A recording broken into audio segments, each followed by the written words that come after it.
নিজের সবটুকু যার জন্য ত্যাগ করেছেন, সেও কিন্তু একদিন বলবি, কেন করেছিলে? আমি কি করতে বলেছিলাম?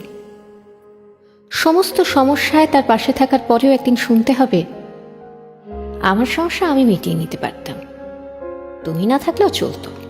তার সমস্ত হারিয়ে যাওয়া সম্পর্ককে চেষ্টা করে তার কাছে ফিরিয়ে দেওয়ার পরেও আচমকা সে বলবে আপনিই নাকি তাকে একা করে দিতে চান। একটা দিন নিজের মতো চাইলেও ব্যস্ততার অজুহাত এসে দাঁড়াবে প্রাচীরের মতো।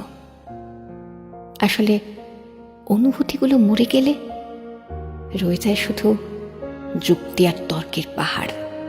তখন কথার পিঠে কথা বসে, কে ভুল কে ঠিক তার লড়াই চলে, কারণ সে বিশেষ অনুভূতিগুলো তখন মৃত। তাই যার জন্য সব ছাড়ছেন সেও একদিন বলবে স্বার্থপর। সেটা বুঝে নিয়েই ত্যাগ করুন, কষ্ট কম পাবেন। কারণ আমরা মুখে যতই বলি এক্সপেকটেশন রাখি না, আসলে ভেতরে ভেতরে কিছু চাওয়া তো রয়ে যায়। একটা একলা সন্ধে, একটা নিশ্চিন্ত বিকেল, হয়তো তখনও চেয়ে যাই মনে মনে। তাই তো আঘাতগুলো আঘাত হয়ে আসে আর আমরা আবার নতুন করে ভেঙে পড়ি। তাই তো মনকে বারংবার বলি চল, জটিল হয়ে যায়। কিন্তু অবাধ্য মন তবু আশা করতে ছাড়ে না।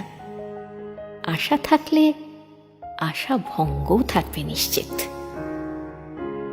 জীবনটা ঠিক পাহাড়ের বাঁকের মতো, অসম্ভব রহস্যময়। আজ যেটাকে নির্ভেজাল ভালোবাসা বলে মনে হচ্ছে, কাল সেটাকে মনে হয় শুধুই বোঝাপড়া।